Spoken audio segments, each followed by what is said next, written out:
सबसे पहले तो कॉन्ग्रेचुलेशन सभी जेन्युइन स्टूडेंट्स को। आप सबको आपकी कड़ी तपस्या का फल आखिरकार मिल ही गया। सरकार को आपकी सारी बातें माननी पड़ी। सबसे पहले नीट एग्जाम में हुए बच्चों के साथ अन्याय के लिए उनको फास्ट ट्रैक कोर्ट्स बनाने पड़े। 47 लोगों को टर्मिनेट कर दिया गया और आपकी सबसे मेन डिमांड धर्मेंद्र प्रधान जी के रेजिग्नेशन की एट लास्ट सरकार ने वो भी मान ही ली।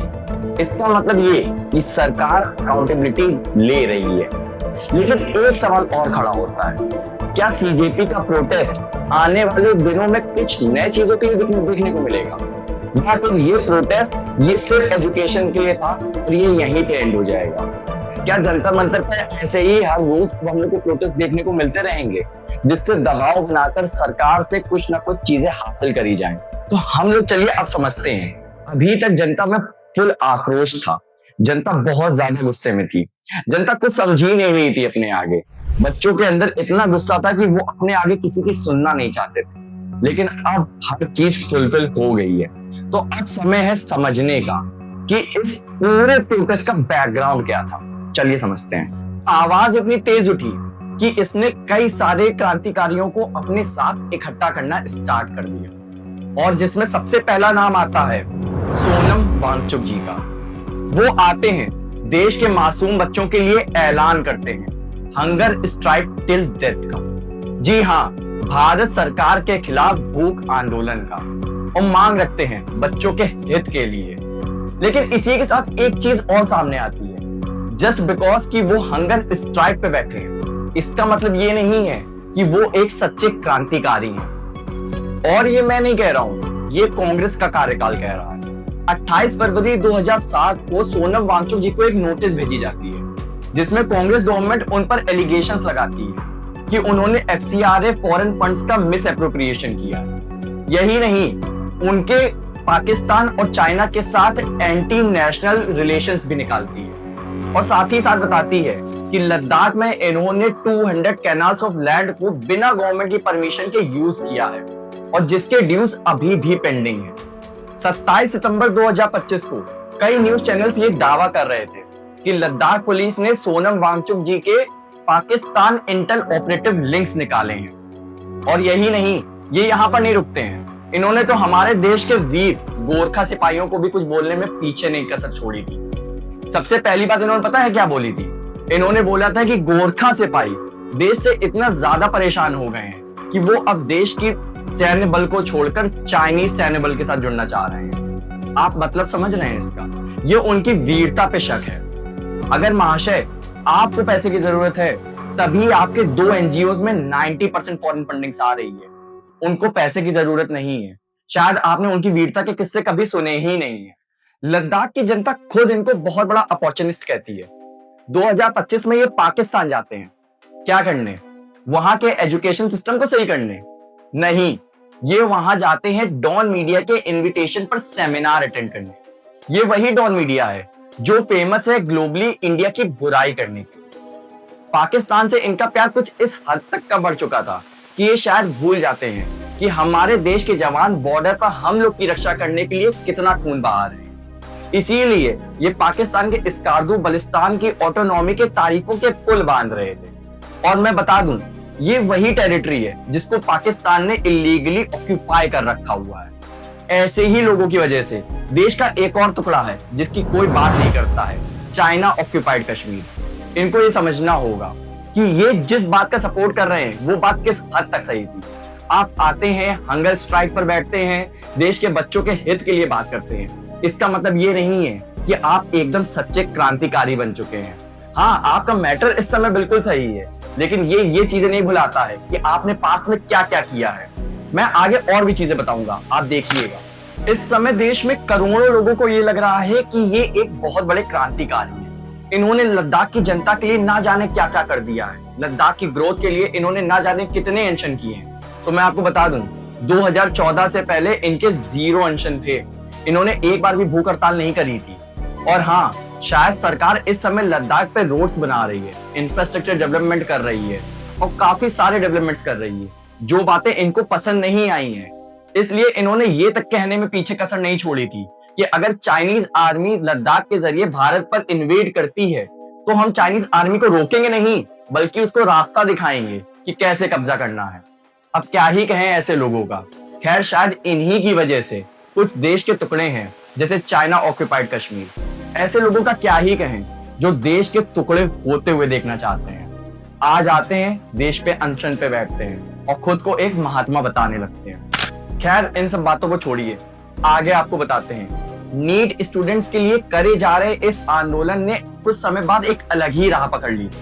लाखों बच्चों की भीड़ को इकट्ठा करके कैसे ब्रेन वॉशिंग करी जा रही थी, कैसे सारी हदें पार करी जा रही थी, ये समझना काफी ज्यादा जरूरी है। क्योंकि अब इस प्रोटेस्ट में एंट्री होती है कुणाल कामरा की। कुणाल कामरा पेशे से कॉमेडियन है, तो इनको लगा हर जगह स्टैंड अप कॉमेडी चल जाएगी। स्टेज मिला है तो कुछ तो बोलना ही पड़ेगा। तो ये बोल पड़ते हैं कि सीता के पति का नाम ले लेकर नीता के पति का काम कर रही है सरकार। ये जो सरकार है, ये जो कर रही है, ये बहुत सालों से कर रही है और हमने देखा है कि ये लोग बस सीता के पति का नाम ले लेके नीता के पति का काम कर रहे हैं। निशाना तो सरकार पर होना चाहिए था ना, तो एकदम से सीता के पति का नाम लेने की क्या आन पड़ी थी, ये बात पूछनी पड़ेगी। और ये पूछना किससे पड़ेगा? कुणाल कामरा से नहीं, ये पूछना पड़ेगा देश की जनता से। मेरा सवाल है देश के हिंदुओं से। क्या देश का हिंदू इतना ज्यादा कमजोर हो गया है कि उसे अपने ईश्वर की बेइज्जती नजर नहीं आ रही है? क्या उसमें अब ऐसे लोगों के खिलाफ अपनी आवाज उठाने का दम नहीं बचा है? क्या जनता इतनी मोदी विरोधी हो गई है कि ऐसे लोगों को स्टेज मिलते ही कुछ भी कहने की आजादी दे रही है? मैं मानता हूं कि ये पेशे से भले ही कॉमेडियन है, लेकिन इसको कॉमेडी नहीं आती है। इसको बस स्टेज मिला है, ये फेम का भूखा है, इसलिए इसको कुछ ना कुछ तो बोलना था ही। लेकिन सोचने वाली बात ये भी है, क्या जनता इतनी पागल हो चुकी है कि उसको कुछ दिखाई नहीं दे रहा है? आप अगर किसी और धर्म के बारे में बोलते हैं ना, किसी और देश में बोलते हैं, तब आपको पता चलता है कि डिक्टेटरशिप क्या होती है। पहली बात तो किसी भी धर्म के बारे में किसी को कुछ बोलने की आजादी नहीं होनी चाहिए। सबकी अपनी भावनाएं हैं, सबके अपने ईश्वर हैं, लेकिन ये लोग बड़े बड़े स्टेज में आकर के हर बार सिर्फ हिंदुत्व का मजाक उड़ाते हैं। और देश का हिंदू इतना ज्यादा पागल हो चुका है कि उसको कुछ भी समझ में नहीं आता है। वो बस आंखों में पट्टी बांधे है, बताता है कि मैं मोदी विरोधी हूँ, मैं गवर्नमेंट विरोधी हूँ, लेकिन वो कभी भी ऐसे लोगों के खिलाफ अपनी आवाज नहीं उठाता है। वो सोचता है कि मैंने देश में ग्रोथ के लिए बहुत काम कर दिया है। ग्रोथ और साथ ही साथ स्पिरिचुअल ग्रोथ दोनों काफी अलग चीज होती हैं और हमें इन दोनों को साथ रख के चलना होता है। ये समझने की काफी ज्यादा जरूरत है। लेकिन शायद आप लोगों ने भी एक कहावत तो सुनी ही होगी कि बकरे की माँ कब तक खैर मनाएगी। सेम यही हुआ अभिजीत दीपके के इस प्रोटेस्ट के साथ। असली चेहरा आखिर कब तक छुपाया जा सकता था? क्योंकि अभिजीत भाई, आप तो प्रोफेशनल एक्टर भी नहीं हो ना। आपने पहले स्टार्टिंग में क्या कहा था? एग्जिस्टिंग पॉलिटिकल पार्टी से हम किसी को नहीं चाहते। ये जो मूवमेंट है, ये मूवमेंट क्यों इतना जोर पकड़ रहा है? क्योंकि ये आम युवाओं की आवाज है। शायद भूल गए होंगे, 5 स्टार होटल्स में बहुत काम होता है, पता है मुझे। लेकिन इस देश की जनता कुछ नहीं भूलती है। इस देश की जनता को सब कुछ दिखाई देता है। अब इतने लाखों की भीड़ इकट्ठा हुई थी, इतने लाखों का मंच मिला हुआ था, तो नेता लोगों का आना तो जायज था। तो इसमें आ जाते हैं आपके चहेते अरविंद केजरीवाल जी। अभिजीत दीपके जी से गले मिलते हैं। साथ ही साथ उसके बाद दिल्ली की फॉर्मर सीएम आतिशी जी आ जाती हैं। यूपी से डिंपल यादव जी पहुंचती हैं। और जब आजादी आजादी के नारे लग रहे हो तो चंद्रशेखर आजाद कहां से पीछे रह सकते थे। ये सब पहुंच जाते हैं अपना प्रेम इकट्ठा करने, जनता को सपोर्ट दिखाने। लेकिन जब लाठीचार्ज हो रहा होता है तब ये सब बैक एंड पे खड़े होते हैं। लेकिन सॉरी, मेरी गलती। ये सब किसी पॉलिटिकल पार्टी का हिस्सा नहीं है शायद। ये तो बस ऐसे ही देश की सेवा करने आए थे। और अभिजीत भाई अपने तो एकदम सच्चे आदमी हैं। उनका किसी भी पॉलिटिकल पार्टी से कोई भी संबंध नहीं है। इसीलिए शायद ये लोग आते हैं और अभिजीत दीपके भाई से गले भी मिलते हैं। ये सब बातें तो फिर भी जनता एक बार नजरअंदाज कर दे कि चलो इतना बड़ा प्रोटेस्ट चल रहा है, उस प्रोटेस्ट के लीडर के साथ अपोजिशन लीडर आके गले तो मिल सकता है। लेकिन एक बात नजरअंदाज करने वाली नहीं थी। और एक बात बहुत बड़ा सवाल है कि जो प्रोटेस्ट नीट स्टूडेंट्स के साथ हुए अन्याय के लिए चालू हुआ था, उसमें एआईएसएफ और एसएफआई के कॉर्नर्स क्या कर रहे थे? ये एआईएसएफ और एसएफआई हैं क्या? पता है आपको? नहीं पता है। तभी तो आंख में पट्टी बांधकर जंतर मंतर पे उनके प्रोटेस्ट का साथ देने पहुंच गए हो। AISF वो ऑर्गेनाइजेशन है जिसके चहेते मेंबर थे कन्हैया कुमार जी, जो 2016 में देश विरोधी नारे लगाने के लिए पकड़े गए।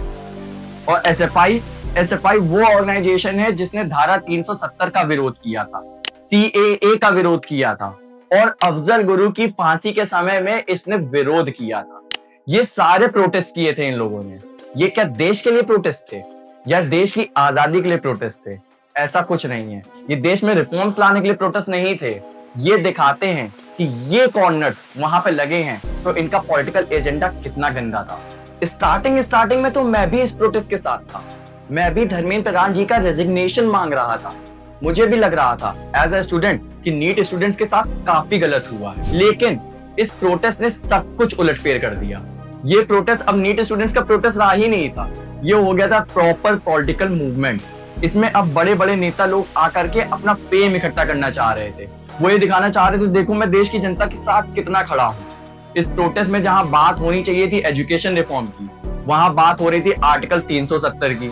जहां बात होनी चाहिए थी, जहां सवाल उठना चाहिए था कि इस देश में एजुकेशन में अगर ऐसा होता है तो उसके लिए अकाउंटेबल कौन है, अकाउंटेबिलिटी का क्या डिसीजंस हैं, वहां सवाल क्या उठ रहा था कि भारत अगर माता है तो इनका बाप कौन है। इनके हिसाब से ये लोग अपने उस स्टेज में ऐसे लोगों को जगह दे रहे थे जिनके हिसाब से कश्मीर तो भारत का हिस्सा ही नहीं है। मतलब आप समझिए, इस प्रोटेस्ट को एक प्रोपेगेंडा बना दिया पूरा इन्होंने। मतलब कि अब इन लोगों के लिए ये स्टेज वो जगह हो गई थी जहां से ये सीधा दिल्ली सरकार को उंगली दिखा सकते थे। इस प्रोटेस्ट की भीड़ को ये लोग इसलिए इकट्ठा कर रहे थे कि ये सरकार को नीचा दिखा सकें, इस देश की इमेज को नीचा दिखा सकें। और जैसा साउथ एशिया के बाकी देशों में हुआ है, पाकिस्तान में, श्रीलंका में, बांग्लादेश में, नेपाल में, वैसा ही ये लोग भारत को समझ रहे थे। लेकिन शायद इन्होंने सोचा नहीं था कि भारत भारत है। आपको भी क्या लग रहा है, ये लोग क्रांति लाना चाह रहे थे? क्रांति लाने से पहले इनको अपने अंदर शर्म लानी चाहिए कि ये लोग इतना फ्रस्ट्रेट हो चुके हैं कि इनको यही नहीं पता है कि कौन देश का कितना सगा है। वाह भाई वाह। खैर छोड़ो, इन सब बातों को छोड़ते हैं। अब हम लोग बात करते हैं सबसे महान, एक देवता समान लोगों के लिए, श्री सोनम वांगचुक जी की। इनके हिसाब से श्री राम जी वो इंसान थे जिन्होंने सीता माता को रावण से तो छुड़ाया, लेकिन खैर छोड़ो, मैं आगे इस बारे में बात नहीं करूंगा, मैं इस बात को नहीं बोलूंगा। मैं तो इस तरह देखता हूं कि ये ऐसे राम निकले जो सीता को रावण से छुड़ा के लाए, मगर घर नहीं ले गए, बड़ी बाजार में बिकने के लिए रख दिए। लेकिन बिना फिल्टर के एक बात जरूर बोलना चाहूंगा, ये आदमी बहुत बड़ा बेशरम है। इसको किसी का सगा मत समझिए। ये बहुत बड़ा अपॉर्चुनिस्ट है। इसने अपॉर्चुनिटी देखी जंतर मंतर पर, इसने अपॉर्चुनिटी देखी FCRA 2.0 बिल आने से पहले की, और बैठ गया आकर धरने पर। और लोगों को क्या लग रहा है, ये स्टूडेंट्स के लिए आए हैं। आप लोगों को पता ही नहीं है ये किस लिए आए हैं। फिर भी ठीक है, ये सब बातें कौन याद रखता है जब तक रूलिंग पार्टी आपकी फेवरेट ना हो। लेकिन मेरे एक बात अभी भी समझ में नहीं आ रही है कि मांगने तो गए थे धर्मेंद्र प्रधान का इस्तीफा, लेकिन मांग क्या रहे हैं? मांग रहे हैं ब्राह्मणवाद से आजादी, मांग रहे हैं मनुवाद से आजादी, कह रहे हैं RSS मुर्दाबाद, और साथ ही साथ ऐसे ऐसे नारे लगा रहे हैं जो कभी सोचे भी नहीं गए होंगे, जिसका नीट से कोई लेना देना भी नहीं है।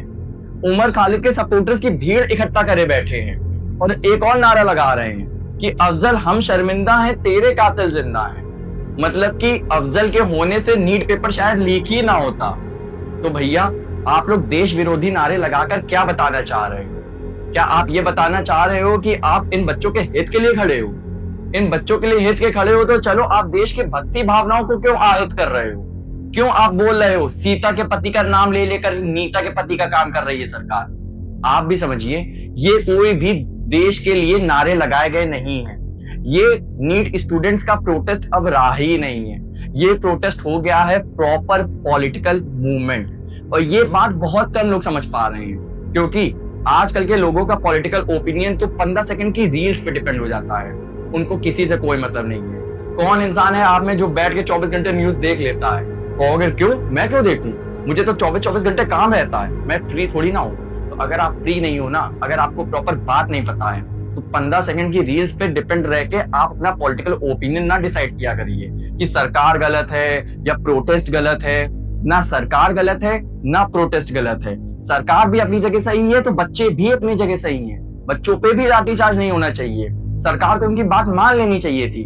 मैं खुद उस रेजिग्नेशन के खिलाफ था, लेकिन जैसे जैसे पॉलिटिकल मूवमेंट आगे बढ़ता गया, पॉलिटिकल मूवमेंट मैंने इसलिए कहा क्योंकि अब ये प्रोटेस्ट रहा ही नहीं था ना, वैसे वैसे लोगों का इस पे इंटरेस्ट खत्म होता चला गया।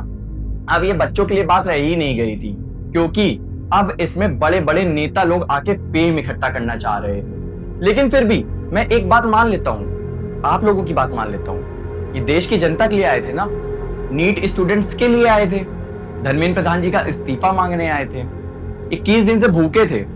तो चलो एक चीज मुझे बताना कि जब ये 21 दिन से भूखे थे, जब इनको हॉस्पिटल में एडमिट किया गया और इन्होंने वहां पर अपनी मांगे रखी, 2 मांगे, उस मांग में एक मांग ये क्यों नहीं थी कि धर्मेंद्र प्रधान जी इस्तीफा दें? ये अपने ही बात से क्यों पलट गए? ये मैं पूछना चाहता हूं आप लोगों से। खैर छोड़ो, ये भी ना बताइए आप लोग। दूसरी चीज मुझे बता दीजिए कि जब लाठी चार्ज हो रहा था, जब जंतर मंतर से भीड़ को एकदम पार्लियामेंट की तरफ भेजा जा रहा था, चलो संसद मूवमेंट बनाया जा रहा था, तब हमारे लीडर्स अभिजीत दीपके कहां थे? विजेता दहिया को तो मुझे पता चल गया, वो तो बर्गर खा रहे थे। अभिजीत दीपके और सौरभ दास कहां थे? ट्रक पर चढ़े थे या कहीं छुपे हुए थे? तो लाठी किसने खाई है? आपने खाई है? बिल्कुल, लाठी खाई है निर्दोष स्टूडेंट्स ने। लाठी इन लोगों ने नहीं खाई है। इन लोगों ने आकर बस एक आग जलाई है और उसी सर्दी में अपने पॉलिटिकल मूवमेंट को एकदम चमकाया है। इन्होंने बाकी कुछ नहीं किया है। इन्होंने उस लाखों स्टूडेंट्स के गुस्से का एक इस्तेमाल किया है, नाम रख के कॉकरोच जनता पार्टी। इन्होंने सच में आप लोगों को कॉकरोच की तरह ही यूज किया है। इन्होंने जब तक यूज हुआ तब तक यूज किया, उसके बाद आप पे स्प्रे मार दिया लाठी चार्ज का। लाठी चार्ज होना बिल्कुल गलत है। ये देश की जनता है, ये देश के स्टूडेंट्स हैं, इन पर लाठी चार्ज नहीं होना चाहिए। ये कोई टेररिस्ट नहीं है। लेकिन आप ही सोचिए, कल को आपके घर के सामने 50 लोगों की भीड़ एकदम से खड़ी हो जाती है, तो आप क्या करेंगे? आप उनका नमस्कार करेंगे? अगर वो आपको मारने आए तो आप उनको घर के अंदर एंट्री दे देंगे?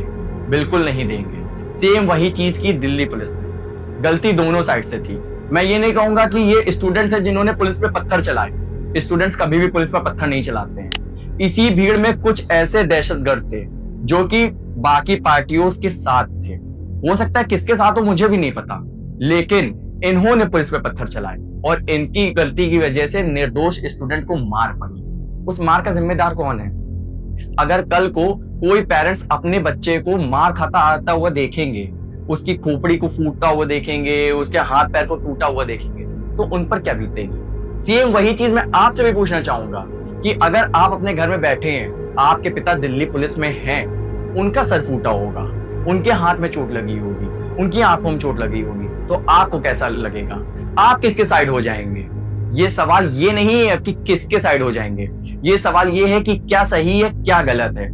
अच्छा खासा प्रोटेस्ट चल रहा था, लेकिन कुछ नेता लोगों ने आकर के इस पूरे प्रोटेस्ट की ऐसी की तैसी कर दी। ये प्रोटेस्ट बिल्कुल सफल होता, देश की जनता को, देश के स्टूडेंट्स को न्याय मिलता, लेकिन इसको पूरा पॉलिटिकल मूवमेंट बना दिया गया और फिर से सभी का इंटरेस्ट खत्म हो गया। एट लास्ट मैं बस एक चीज कहना चाहूंगा कि देश का स्टूडेंट खुद में इतना समझदार है, देश के स्टूडेंट में खुद में इतनी पावर है कि अगर वो अपने प्रोटेस्ट के लिए खुद खड़ा होता, कैसे भी खड़ा होता, ये मैटर नहीं करता है। लेकिन उसको इन अभिजीत दीपके, इन सोनम वांगचुक, सौरभ दास, विजेता दाहिया, कुणाल कामरा, इन किसी की जरूरत नहीं है। वो अपनी आवाज खुद उठा सकता है। देश का जेनजी, देश का स्टूडेंट्स काफी मजबूत है। वो अपनी आवाज उठाता, ना सुनी जाती फिर से उठाता, लेकिन एक ना एक समय आके सरकार को उसकी बात माननी ही पड़ती, क्योंकि न्याय के लिए हर कोई खड़ा होता है।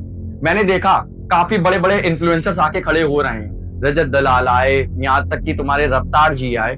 रफ्तार जी ने एक चीज बोली, ये आजादी आजादी के नारे क्या लगा रहे हो? क्या आजादी नहीं मिली तुम लोगों को? आजादी मिल चुकी थी 1947 में। अब तुम लोग अपने हक के लिए, अपने न्याय के लिए लड़ रहे हो, और अगर तुम लोग अपने न्याय के लिए लड़ रहे हो तो पूरा देश तुम्हारे साथ है। लेकिन जिस तरह से तुम लड़ रहे हो, जिस तरह से तुम अपोज कर रहे हो, शायद उसमें तुम्हारा साथ इन फ्यूचर में कोई नहीं देगा। इसलिए अपनी आवाज उठाओ, लेकिन एक तरीके से उठाओ, एक दायरे में उठाओ, और आप भी समझो कि कौन आपके साथ है, कौन आपके खिलाफ है, कौन आपका यूज कर रहा है और कौन अपनी पॉलिटिकल मूवमेंट को चमकाना चाह रहा है। जय हिंद।